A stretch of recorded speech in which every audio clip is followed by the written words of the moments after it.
Test. Hello. Hello. Day 74. Late. Yes. So we're not going to be able to upload this one today because there is no internet. And there is a local... There's like a local cell tower, I guess, that's working, but not with our phones. It's an international incident. Yeah. Apparently the piping that pipes the internet into Liberia was cut today. The cable was cut in Ivory Coast. Yeah, so... Or whatever we call it now. What do we call it? I don't know. I can't say it. It's something I in need French. to learn. Mom, what's that? What's wrong? We're still scared. Okay, we'll bring you another light as soon as we're done with this, okay? Okay. So, one of the light bulbs is out upstairs, and we let our kids sleep with pretty much all the lights on if they want to. You know, whatever keeps them in their beds. So, one of the light bulbs for now. So maybe we can take, I don't use that lamp next to me. Maybe we take that up in a few minutes. We just take the bulb up. So it was easy. It was a weird day because there's no outside communication. Yeah, so we woke up and Jeremy went and ordered our breakfast and came back, and I'm like, hey, do you have a cell signal? Because we had a tentative time with Nelson, but we usually do a text verification, you know, kind of the day of. Like, usually he's like, hey, I'm leaving, and we're like, oh, okay, we're getting ready. So apparently this is fairly normal. Sometimes it'll, not with the cable being cut, but sometimes they'll do like an update or something with they'll have like an upgrade go bad and it'll be out. So it's not terribly uncommon for like Liberians to have no way to communicate with each other except for by like landline phone.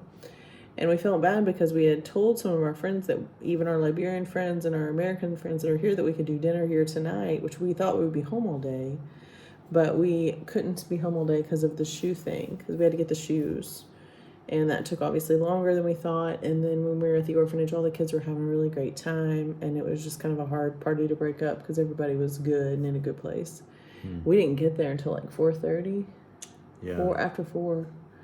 But we couldn't. Went to Waterside downtown Monrovia to get... Yeah. It would have been a red light during the heat of the battle. So imagine this. We pull and up. Waterside. And our littlest American-born child was like, I have to go pee. I mean, we're like I'm like, oh, 50 yards gosh. away from the Waterside Market, and there's nowhere else to pee. Luckily, Nelson did find her a place to pee, which had a toilet, but it wasn't like, it was pretty gross. I was like, just squat. And then they all had to pee. They all said they had to pee, but one of them didn't pee. One of them was like, my pee is scared. I'm like, you never had to go, but I'm gonna let it go. I was like, There might as well have been a million people around us. Yeah. It felt like Well, it. and I had told the girls we were waiting on Nelson to get her earlier this morning. I was like, you need to drink your water because I worry about them getting dehydrated and getting sick. And I'm like, you need to drink your water. So that's probably like, you know, they were out in the car and there was a lot of traffic today. The price of hydration. Yeah, and yesterday there was no traffic, but there was a lot today. I'm so tired. We found them all. So, but yeah, we woke up to like no ability to communicate. So we couldn't tell our friends that we needed to postpone another day. We couldn't tell our Liberian friend. So they like Sam Bruce, man. He like found a way to call the Tropicana with his, I guess, a landline or maybe his, I don't know. Could have been he's probably went and got a SIM landline. card. I'm not sure what he's got going on. But so he called a few times, and then our friend met us here, but we weren't here, and we couldn't call her to let her know. We didn't. So we were able to talk to both of them once we got back at like 7:30. It was dark when we got back. The front desk lady here at the Tropicana was like, oh, I started to get worried about you because you had 2 different friends like waiting for you like you were supposed to be. You know, she was kind of worried. I was like, no, we're good. We just had a lot of stops to make, and then we had to go to the grocery store, and then they would only take cash. Luckily, I brought a bunch of cash today. I'm a cash hoarder. Interesting day. I'm We're just literally pulling cash out. We're one step away from like riding the wagons we've been reading about in school for the kids. Oh, at the Pioneer Days. Pioneer Days. The other thing too, so we were on a hunt for 12 pairs of shoes, but we have 2 more pairs to get. So apparently there was actually 13 kids that needed shoes, not 12. But we got everybody taken care of. There's one little girl, she told me her size was a 36, which is in metrics. Which like our oldest, our 10-year-old is wearing a size 9 women's. So she would be like a 41 or 42 metric. One of the little boys, he's 10, but he's like, I mean, his hands are about the same size as mine. His feet are probably like, so he had said maybe he was a size 39, but then he was like, maybe he was a 40. And so I got him the 40, but they were like lace up nice shoes. Now the shoes are made of like the same material that tires are made of.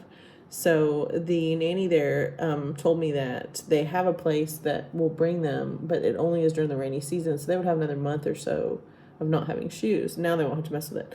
But the one little girl, she told me her size was 36. Couldn't find a 36. I did find like a narrow looking 37. So we got a 37 for her, and she turned around, it was still too small. So she needs a 38, but I gave her the 37. So I think if she really wanted to go to school, she could squeeze her feet into them. She'd probably be uncomfortable, but at least she doesn't have to stay home. Because they were miserable, because they love going to school. And then one of the little girls, hers was a little too big, but then I had a pair that were kind of broken. I kind of want to get her another pair. She needs a 29 if we go find them again. But apparently they're out of season. So during the rainy season, these rubber shoes are like, everybody wears them. Everybody wears them. And they want the kids wearing them back and forth to school because it's safer, because they all walk to school. Yep. But anyway, so we still have to get, and there was a little boy not on the list. So we need 2 29s really for one boy, one girl, and then a size 38 for one of the little girls. But other than that, we got it all taken care of. And it was around, I guess, $50 total. We had some guys that were trying to like be helpful, but then they were kind of trying to upcharge Nelson at the end. He was like, no, brother, we already talked about this price. So, but I did pay a little bit more for that, because the size 40, they were like lace up men's shoes, and he was so proud to get them. Like, they were so happy.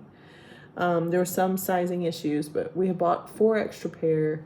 Even like one of our daughters, her foot is wider than she realized, so we had to upsize her, but she was happy with her choice. Yeah. But it was a good day. But like, just so you guys understand, so we've known about the shoe thing for like 4 days now. And actually, our oldest Liberian daughter told me 2 weeks ago that she needed shoes, but she wasn't specific on like what she needed. I guess she didn't know to be specific, but I never got them for her. I was thinking like, I'll get her shoes. I think what she was trying to tell me is that they're not gonna let them go to school without these specific shoes come like, this week. So, so I wish I would have like gotten one of the nannies to help me more then, because we probably could have started on this sooner. But we got it done now. But like, okay, so we are resourceful people. We're adults. We're Americans. We have Nelson with us. Like, basically, our beck and call. Do anything we want to do. He's basically cleared his schedule, and we pay him to drive us around. But he could probably be doing something else. God bless him. So there's 3 capable adults. We have money. We have resources. We have ability to communicate. And we have a car. And it took us 2 days. 2 full days of driving around.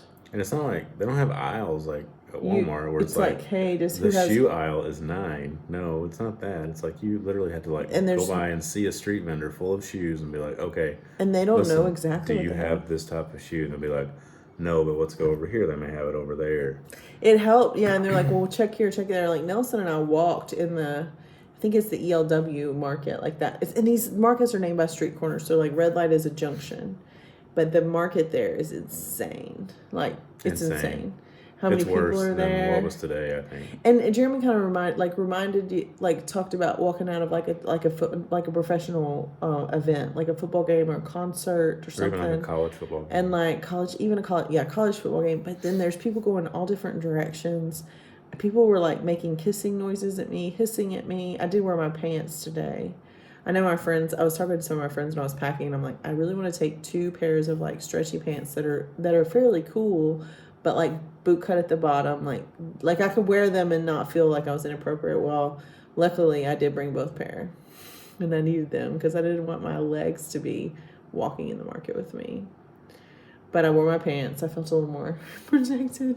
But you should have seen the look on our oldest child's face when we went into the bathroom in the Waterside Market. It's like, oh, I know. Because I was like, "Are you sure?" Because the little one was the one that said she had to pee. I was like, "You sure you can't hold it for like how about 30 minutes?" And she was like, "I don't think I can." It's not like a Marriott bathroom or something.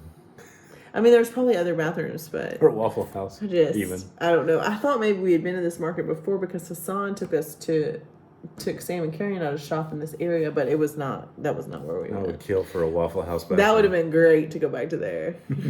And like we're just mingling with the people. So they get these big bags of textiles. And I think about like the fill the box people and he says some of them come from Guinea, some of it comes from China, some of it's new, some of it's used, some of it comes from the US. But these big packages, and they pay, but they don't know what's in the package, but they just pay by the package. So it makes me really feel good about like when we've had the fill the box things, we put them in trash bags, we sort them a little bit, but like I'm like, no, we have to keep them dry, we have to keep them clean, we have to do all this stuff. Because they're just, if it doesn't get sold in the U.S., it goes down the chain, but eventually does get sent overseas in a boat. And I'm just like, the stuff that we've taken good care of, hopefully maybe is being resold in Liberia. It's like Jeremy was like, why are you being so weird about this? I'm like, I like painted a line on the garage for our fill the box donations. Like, you cannot put stuff past this line because when the garage opens, if it's raining really hard, it will drip right here. Like, our garage won't flood, but I don't want drippage. And so, but it's because of this, because I know where these things are going and I know the quality matters and these people, man. So, but like here's the other thing, this makes me sad. So, like, Nelson's an educated man here in Liberia, you know, and knows things, but like every single time someone tried to, he would say, okay, we'll pay $2.50 per pair of shoes with the Liberian, like, it's like 500 Liberian dollars or whatever. And none of them could do the math of more than one pair of shoes. Like, to get them to do the math and convert, it's 200 to 1, 200 Liberian dollars to $1 US. And their exchange rate's like 194 some days it's 190, but it's around 200. But these poor people are just looking like yesterday, the lady at Red Light was like, and she's pulling out her little flip phone trying to do the math, and Nelson's like trying to help her. He's trying to be nice, but I could tell he was getting a little like, but it's the basic reading, writing, and arithmetic, like basic stuff, like what you can do it in 4th grade. Like, I cannot imagine looking at these people and being like, can you multiply fractions? And it just breaks my heart because they're here in the market, they have their children with them. It's just the perfect storm for poverty. Like, I'm not going to cheat her, but I mean, it's rare for people to buy like 7 pairs of shoes or 5 or 6 pairs of shoes. Yesterday we bought 10 pairs of shoes. It's rare for someone to come in and do that, but still, it's 10. It's a 10. So the education level here leaves, I mean, it really, I'm so glad that Nelson has 30 kids under his care that are going to school, that are being educated to learn to read and write, add and subtract, balance the checkbook, and know the difference in right and wrong. Because even there's a guy that's like, I'll go hunt down some shoes for you. I know where they are. And so Nelson was like, all right. I was like, so we need to like round up a little bit for his trouble. And Nelson was like, I mean, he's turning a profit anyway, but that's, you know, we can do that if you want. Because I want to drive away as the American woman who paid a fair price, but also put in a little extra, because we do come from a place of privilege, and those shoes in America would have cost $10 a piece easy, wouldn't you say? Yeah. So anyway, the shoe thing was an experience. Yes. We've had no progress in our adoption because today was Internet Doesn't Work Day. Tomorrow is a holiday. It's a newly instituted holiday in Liberia of the first president's birthday. So March 15th every year, we're going to celebrate that. Liberia has a lot of holidays. But that just means more business days of no work done for our adoption. They got a 5-day weekend, didn't they? Mm-hmm. Well, Wednesday was the decoration day for the dead. I don't know if we talked about that yesterday very much. Nope. They decorate the graves and clean the graves, and they paint the headstones because obviously the weather beats down the headstones. And we saw downtown there was a cemetery, and there was all this trash everywhere. And it made me sad. Yes. Made me really sad. So I gotta tell you guys something funny. So I had this list. I didn't want to walk through the market with a purse or anything. So I had this list of sizes for these kids, like in my sports bra, basically. That's just where I put things. And I have my money there too, right? So we get to the orphanage, and I reach in, and I'm like, where did it go? Where did it go? And I can't find it. So Jeremy's on this wild goose chase, like looking through my backpack, looking through my purse. Not the first time. I mean, Jeremy can't find his own stuff easily. Like, it's just not his strength. Like, he's got a lot of strengths. We all know what they are. You know, he cooks, he does all these Mr. Wonderful, whatever, Renaissance man. But he cannot remember more than 3 things at a time without a list, and he cannot find anything ever. And he doesn't lose his stuff very much. But if I'm like, hey, have you seen my glasses? I might as well have asked him, hey, have you been to the moon today? Because he hasn't seen them. Even if he's maybe holding them, he hasn't seen them. And so I felt so bad, but I was trying to find this list. All the kids are gathered around, and I have this list of all the kids' names that need shoes and all of their sizes. And then I have my notes. And I'd torn off the bottom to give to the guy that was hunting for the last few pair. But I'm like, so then I'm going off memory. And these kids' names are like hard to say. I don't know if I'm allowed to say their names. You're probably not. But like, they're hard to say, and they're like written with a crayon with these metric numbers beside them. So some of them I knew for sure. Like the oldest kid, I knew for sure he needed a size 40. And I knew that our kids needed 31, but we ended up changing one of our kids to 32.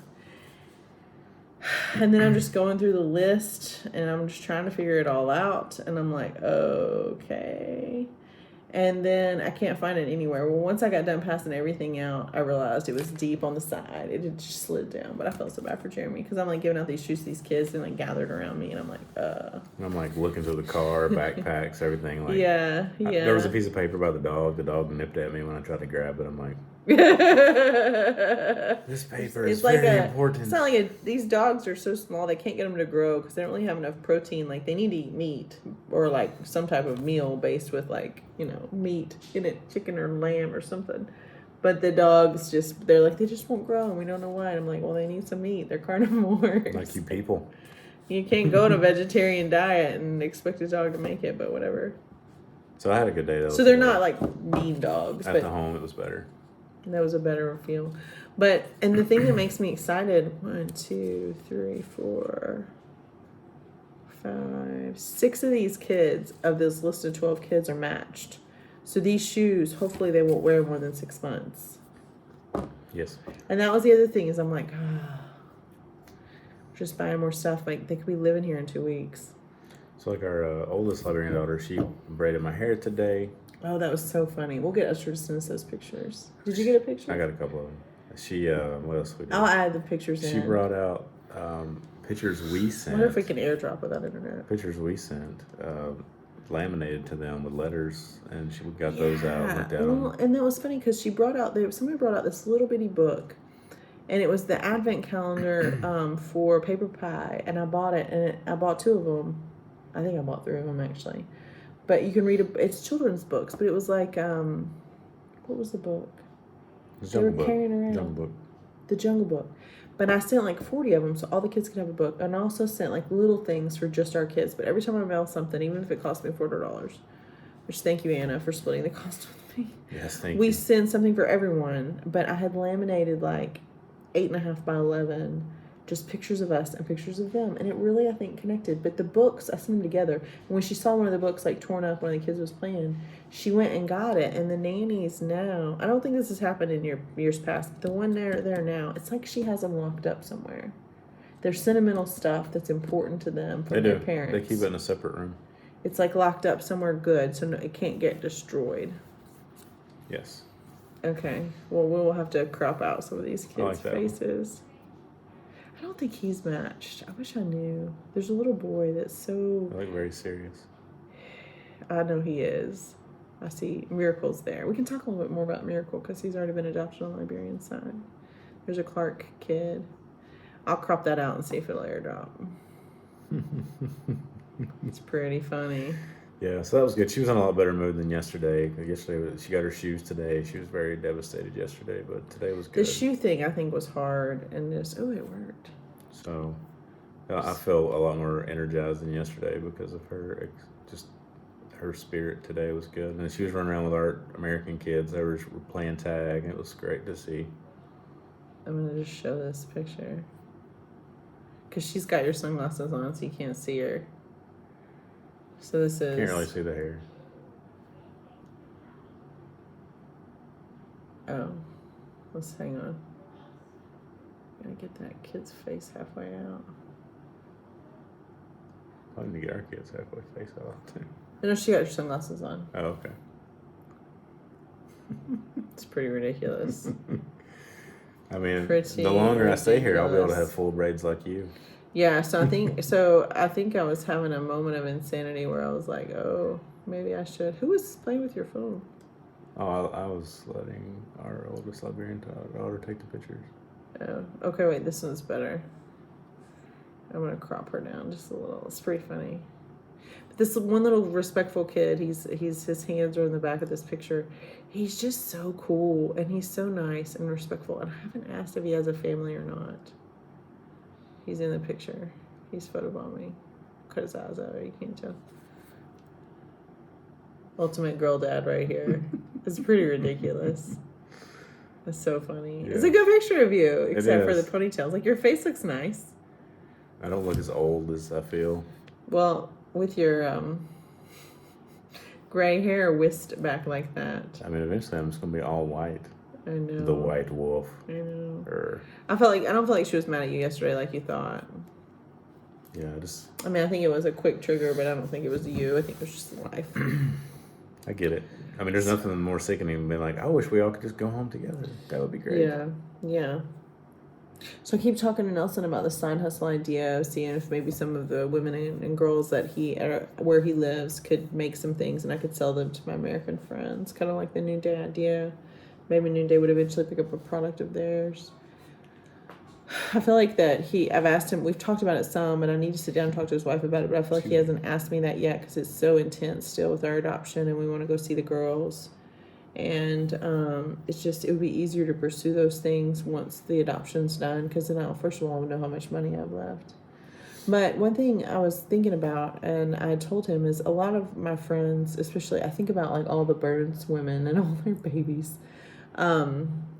They're, they make these things called lapas that are like baby carriers, but they would also double as like a skirt or bathing suit cover up or even like a dress. But I'm just curious if they could make some of those and sell them. I know I always give away my Tula blankets, but I also wonder if it would double as like a nursing cover or baby blanket or whatever. But when I see these people in the market, it's really why I'm so passionate about doing the Noonday thing, because by doing the Noonday thing, we actually protect so many people from that market life.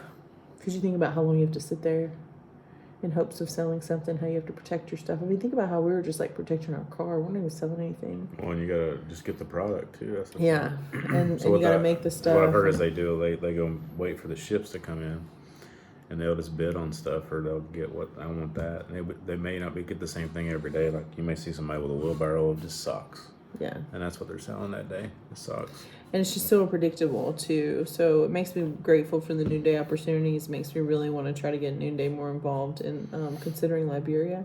We got to find some talent here that they would pick up. Yep. That would be the biggest thing.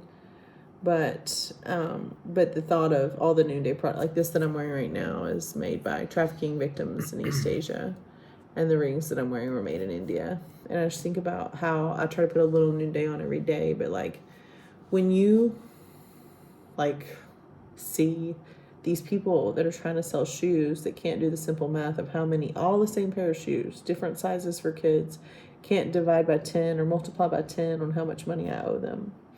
And I was just standing there patiently. I mean, I'd already done the math in my head. Of course, some of the negotiating and bargaining. And Nelson's not looking to negotiate. And we're not bartering down how much are the shoes they tell us. We're willing to pay that price. There's no, like, trying to make a buck off of them for sure. But just the simple, I mean, that really hit me hard. Is this woman with children with her making a sale can't do times 10. Like, it hurt me, Yep. So that level of education, like, I wish she could go work in a Noonday workshop and get her education, understand about math, understand about reading and writing, and not have to carry your children to market and deal with the chaos that is there, and the heat and all of that. So I don't know, there's work to be done here. I liked walking around in the market. I could do it all day long, but it kind of like pierces your heart a little bit, like, I know you're more like on guard, like, please don't stab me. No, I'm just like, don't grab my kids. Yeah. Or my wife. Like one of the guys was cutting coconuts, and he had a huge knife, like machete type knife, I think. And my middle child was like, that's suspect number 1. Because she said while Nelson and I were shopping for shoes at the red light junction market, she's like, there was a lot of suspects, Mommy. Suspect number 1, the guy with the knife. Daddy said it was for coconuts, but I'm not so sure. And I'm like, because Nelson and I walked away from the car, and he's like, does Jeremy know to lock the doors? I was like, I mean, I think so, but let's check. Let's just make sure. But it's like, we weren't just like shopping as tourists. We were like just trying to get, I mean, you talk about basic education, like just trying to get these kids the dang shoes they need so that the school let them come in. Yeah. So, because they have to be uniformed up. Yeah. So, but the nanny there did say that during season when the shoes are readily available and coming on the truck, she does have a contact down at Waterside Market that will hold the shoes for her. She tells them what she needs, but it's another month and a half away, right? It's April. And I can't wait until she said middle of April, I think. Yeah, tax time. They told me. Tita said April 15th.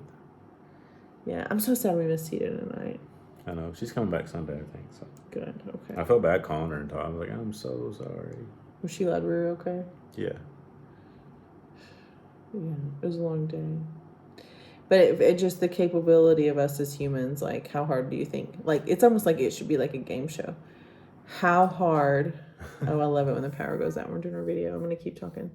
How hard is it for Rachel to find and keep in mind I got plenty of money at my disposal. I got a driver that'll take me anywhere I want to go. Hi, can you answer the walkie-talkie? Yes, I still have my walkie-talkie. And like, Is it in your video? yes, I'm still doing my video. I look really creepy with this. Ooh, video. I'm doing my video. Sisters are really scared. What? Sisters are really scared. Okay, we're coming. But I think it would be a funny game show or like challenge game. Like, how long would it take Rachel with like readily available like support staff and money and a vehicle to find 12 pairs of shoes, specific sizes in an underdeveloped country? And like, I am embarrassed to say it took 48 hours. Yes. And it's like, if it's that hard to find a dang pair of shoes, this country needs more help. And they don't just need money and they don't just need goods. They need someone to sit down and teach them how to read and then introduce them to Jesus. That's what they need. They need someone to be Jesus for them and teach them to read. And then they can ask more questions after that. But that being said, we're in internet darkland, we're in power darkland. We might as well be camping out. Is it romantic? Sort of. Sort of, except for our kids are about to start screaming. Yeah. Usually the Jenny guy comes back on before now. Yes, I think we're going to be done. You think we're done? Yes. Anything else you want to say? Nope. Do you love Liberia today? Parts of it. Do you need us to come up there? Okay, we're coming. Okay, let's go check on the people. Okay. Love you. Love you too.